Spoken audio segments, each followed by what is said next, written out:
আর এই পিস 60 টাকা কেজি। 60 টাকা কেজি। কিনে আনেন কত দিয়ে?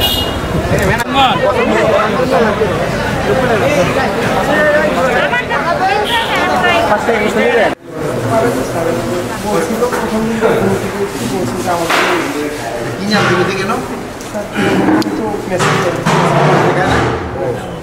দেখা না কত জন খায়?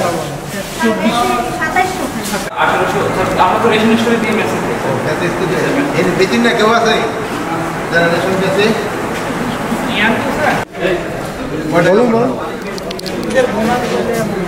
ক টাকা পাঠাইছো? কত মাসে কত পাঠাও? 5,000 টাকা মোটামুটি। কি মা বাবার সাথে থাকি 5,000 পেয়ে যাবো। কত জমা? কত?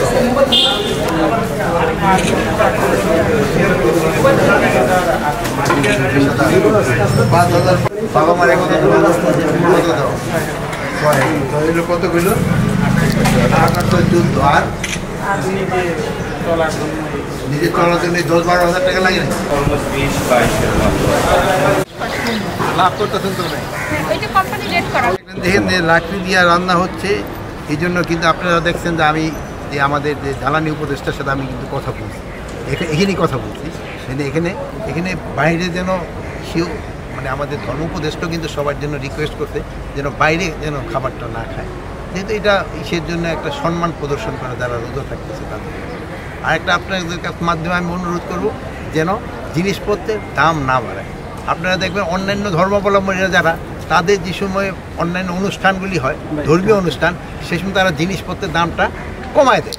আর আমাদের দেশে কিন্তু উল্টো হয়, আমাদের দেশে এই রমজানের সময় দামটা কিন্তু বাড়ে, সিন্ডিকেট বাড়ায় মানে কি আমি বিজনেসম্যানই বাড়াই দেয় চালনা করতো এবং ডিএমপি থেকেও ম্যাজিস্ট্রেট কাজ করতো।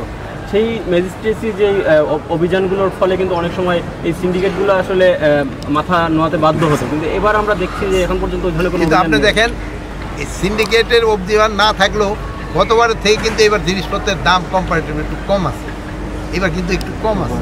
এটাও আপনাকে বলতে হবে যে যদি এই মানে অভিযান না চালেও যদি জিনিসের দাম কম রাখতে পারলে তো আরও ভালো।